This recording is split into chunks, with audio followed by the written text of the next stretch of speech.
Assalamualaikum warahmatullahi wabarakatuh. Jumpa lagi di channel yang keren ini, channel Mas Yano. Oke adik-adik, materi kali ini adalah turunan senyawa hidrokarbon, di mana kita akan membahas materi mengenai isomer turunan senyawa hidrokarbon. Skui disimak baik-baik materi kali ini mengenai isomer turunan senyawa hidrokarbon. Oke, yang akan kita bahas adalah isomer pada senyawa pada turunan senyawa hidrokarbon. Jadi setelah membahas tata nama pada video sebelumnya, Mas Yano kali ini akan membahas mengenai isomer. Nah, isomer pada turunan senyawa hidrokarbon ini yang akan kita bahas ada 4 adik-adik. Yang pertama ada isomer rangka, yang kemudian yang kedua ada isomer posisi, kemudian yang ketiga ada isomer fungsi, dan yang keempat ada isomer optis aktif. Oke, yang pertama yang akan kita bahas adalah isomer rangka. Isomer rangka.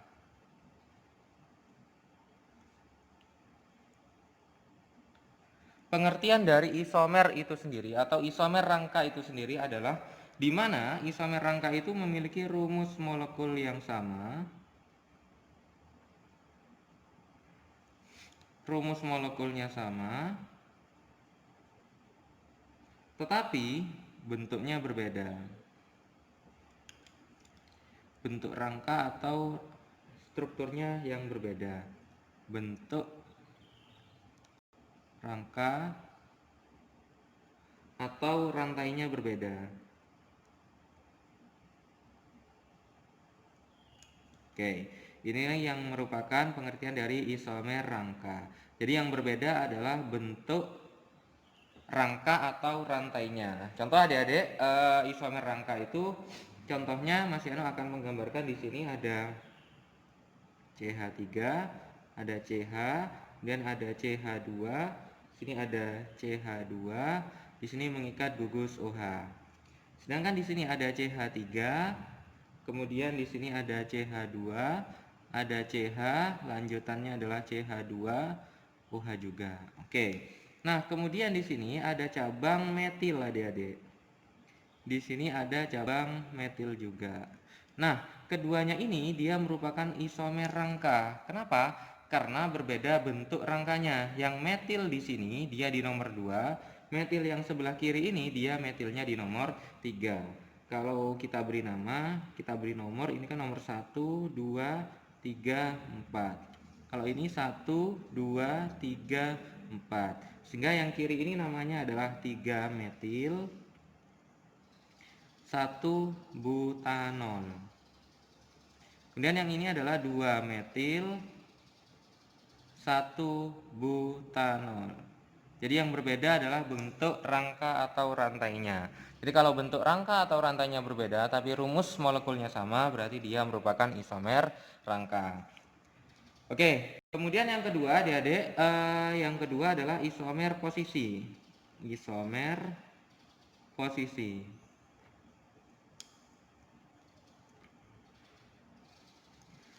Isomer posisi ini pengertiannya adalah rumus molekul sama dengan yang atas ya. Isomer itu pasti memiliki rumus molekul yang sama. Rumus molekulnya sama, tetapi yang berbeda adalah nomor posisinya atau nomor posisi gugus fungsinya yang berbeda.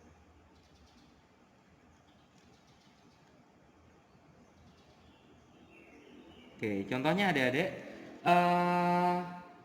contohnya ada seperti ini, ada CH3, kemudian ada CH2, ada CH, dan ada CH2, kemudian di sini ada cabang metil.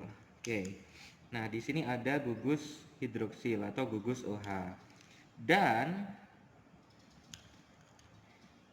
ini hampir sama, ada CH3, CH2, sini ada C, CH3, kemudian di sini ada CH3. Kemudian dia mengikat gugus OH di nomor 2 ini adik-adik. Nah, kita lihat di sini gugus fungsinya. Gugus fungsinya di sini mengandung OH atau gugus hidroksil. Gugus hidroksil yang sebelah kiri ini dia terdapat pada nomor 1. Nah, sedangkan gugus hidroksil yang sebelah kanan ini dia terdapat pada nomor 2. Sehingga karena nomor posisi gugus fungsinya berbeda, sehingga keduanya ini saling berisomer posisi. Jadi antara 2 metil 1 butanol dengan 2 metil 2 butanol itu saling berisomer fungsi atau isomer posisi adik-adik. Jadi yang berbeda adalah nomor posisi gugus fungsinya. Contoh lagi adik-adik, misalkan ada CH3, kemudian ada C, ada CH2, CH2, CH3. Contoh lagi ada CH3, ada CH2, ada C, ada CH2, CH3. Nah, di sini mengikat gugus keton. Ketonnya di nomor 2, ini ketonnya di nomor 3. Nah, keduanya ini dia juga saling berisomer posisi. Kalau kita beri nomor, untuk yang kiri ini, penomorannya dimulai dari atom C yang sebelah kiri. 1, 2, 3, 4, 5. Sedangkan yang sebelah kanan ini, penomorannya dimulai dari sebelah kiri atau kanan sama saja ya, karena gugus ketonnya dia ada di tengah-tengah. 1, 2, 3, 4, 5. Sehingga nama yang kiri ini adalah 2 pentanon.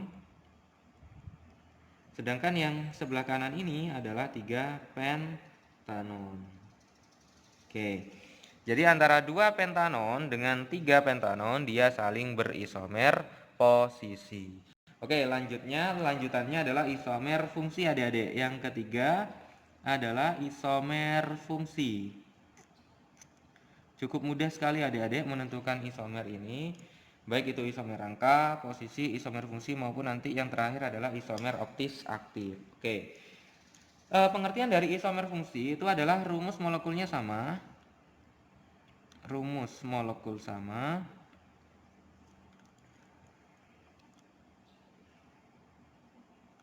Tetapi yang berbeda adalah gugus fungsinya. Yang berbeda adalah gugus fungsi. Berbeda. Oke, rumus molekulnya sama tetapi berbeda gugus fungsinya. Nah, di sini untuk isomer fungsi ini yang terdapat pada senyawa turunan hidrokarbon, di sini ada 3 isomer fungsi. Yang pertama, yang saling berisomer fungsi yang pertama itu adalah alkohol dan eter. Jadi alkohol dan eter dia saling berisomer fungsi. Nah, kenapa alkohol dan eter itu saling berisomer fungsi? Karena rumus molekul yang dimiliki oleh alkohol dan eter itu sama, yaitu CnH2n plus 2O-nya 1. Nah, karena alkohol dan eter sama-sama memiliki rumus molekul CnH2n plus 2O, sehingga dia nanti saling berisomer fungsi. Jadi yang berbeda adalah fungsinya atau gugus fungsinya. Contohnya seperti ini adik-adik. Contohnya adalah CH3, CH2, CH, CH3. Kemudian di sini mengikat gugus hidroksil atau gugus OH. Dan eternya di sini ada CH3, CH2, kemudian di sini ada O, CH2, CH3. Nah, keduanya ini dia saling berisomer fungsi. Coba kita hitung atom C-nya. 1, 2, 3, 4. 1, 2, 3, 4. Sama. Hidrogennya 3 tambah 2, 5. Tambah 1, 6. Tambah 1, 7. Tambah 3, 10. Oke, hanya 10 ya. Yang kanan, yang eter, hanya 3, tambah 2, 5, tambah 2, 7, tambah 3, 10. Sedangkan oksigennya, yang kiri ada 1, yang kanan juga ada 1. Sehingga antara alkohol dan eter itu apabila memiliki jumlah atom C yang sama, secara otomatis nanti dia saling berisomer fungsi. Oke, kita beri nama adik-adik. Yang kiri ini adalah 2 butanol. Yang kanan ini adalah etoksi etana. Jadi 2 butanol dengan etoksi etana itu saling berisomer fungsi. Oke, yang kedua, isomer fungsi yang kedua itu dimiliki oleh aldehid dan keton. Jadi aldehid dan keton itu dia saling berisomer fungsi. Aldehid dan keton. Sama dengan alkohol dan eter, aldehid dan keton ini memiliki rumus molekul yang sama, yaitu CnH2n O-nya 1. Inilah rumus molekul yang dimiliki oleh aldehid dan keton. Contoh adik-adik biar semakin mantap. Di sini ada CH3, ada CH2, ada CH2. Kemudian di sini mengikat gugus aldehid COH. Nah, kemudian ketonnya di sini ada CH3. Kemudian di sini dia ada gugus ketonnya. Ada CH2, CH3. Ini ya. Oke, betul. CH3CO, CH2, CH3. Nah, keduanya ini saling berisomer fungsi. Coba kita hitung atom C-nya, atom karbonnya. Yang kiri ada 1, 2, 3, 4. Yang kanan 1, 2, 3, 4. Sama ya. Hidrogennya 3 tambah 2, 5 tambah 2, 7 tambah 1, 8. Yang kanan 3 tambah 2, 5 tambah 3, 8. O-nya sama-sama 1. Sehingga aldehid dan keton dia saling berisomer fungsi. Dengan catatan jumlah atom C-nya sama. Oke, yang ini namanya adalah butanal. Yang kanan ini namanya adalah 2-butanon. Oke, kemudian yang terakhir, isomer fungsi yang terakhir itu dimiliki oleh asam karboksila dan ester. Jadi isomer fungsi yang terakhir itu dimiliki oleh asam karboksilat dan ester. Jadi keduanya ini dia saling berisomer fungsi. Kenapa? Sama dengan yang atas, alkohol dan eter, dan serta aldehid dan keton sama-sama memiliki rumus molekul yang sama, yaitu CN H2N O-nya 2. Contoh adik-adik, ada CH3, CH2, kemudian di sini ada COOH, COOH. Dan pasangan isomer fungsinya adalah CH3. Kemudian nanti di sini mengikat COO. Sini ada CH3. Nah, keduanya ini dia saling berisomer fungsi. Jadi antara asam propanoat dengan metil etanoat dia saling berisomer fungsi. Oke, inilah isomer fungsi yang dimiliki oleh turunan senyawa hidrokarbon. Jadi ada 3 jenis isomer fungsi. Alkohol berisomer fungsi dengan eter, aldehid berisomer fungsi dengan keton, dan asam karboksilat berisomer fungsi dengan ester. Oke, nah kemudian yang terakhir adik-adik kita akan mempelajari yang namanya isomer optis aktif. Isomer optis aktif. Isomer optis aktif. Oke. Nah, isomer optis aktif ini terbentuk apabila memiliki atom C asimetris atau kiral. Jadi, syarat terbentuknya adanya isomer optis aktif itu adalah apabila senyawa turunan hidrokarbonnya itu terbentuk apabila memiliki atom C asimetris. Sini ya, C asimetris atau kiral. Nama lain asimetris itu kiral. Apa itu C asimetris atau kiral? Yaitu atom C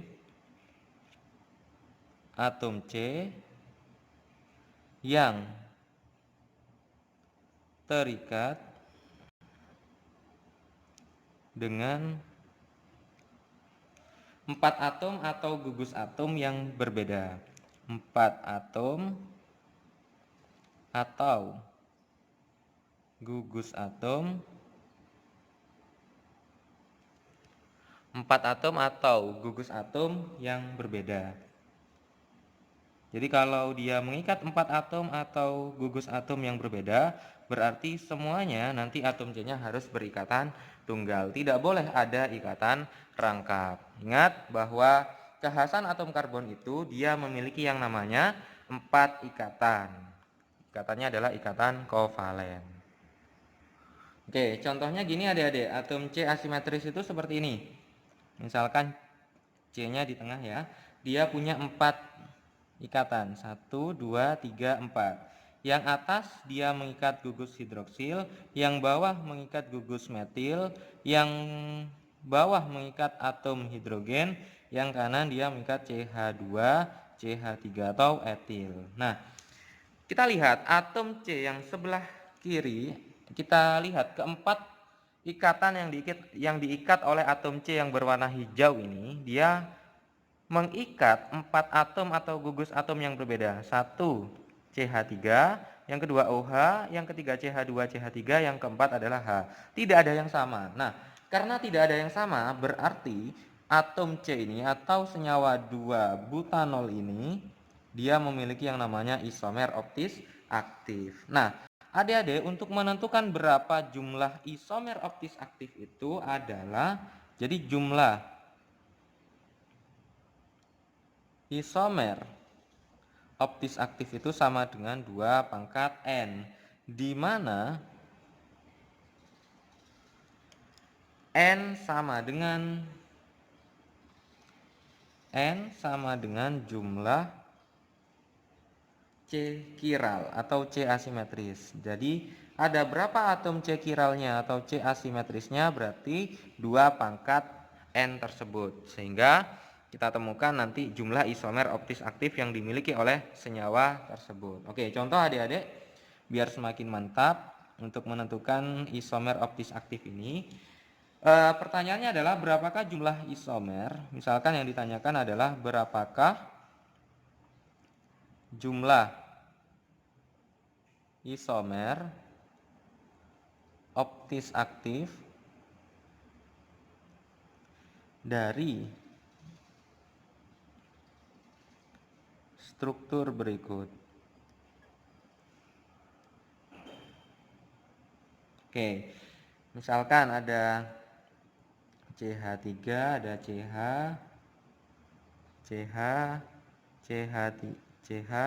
dan ada CH2, CH3.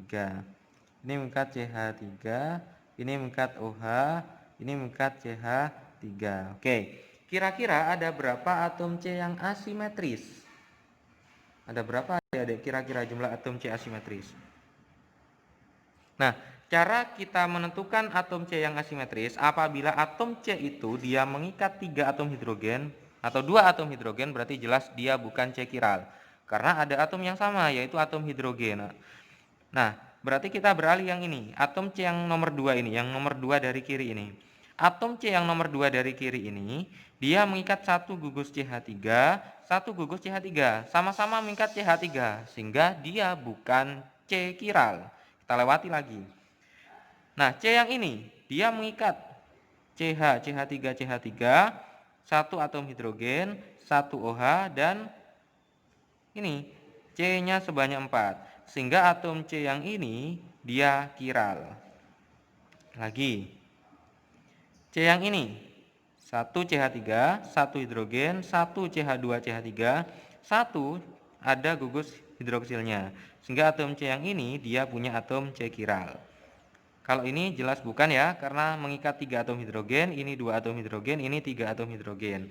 Sehingga jumlah atom C kiralnya ada 2. Oke, Mas Yano akan menggambarkan yang pertama, atom kiral yang pertama. Yang ini adik-adik, atom C yang ini. Nah, atom C yang ini, dia mengikat. Kayak gini adik-adik.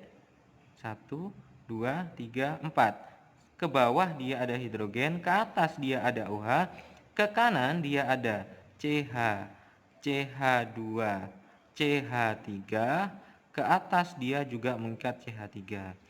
Yang ke kiri dia mengikat CH, CH3, CH3.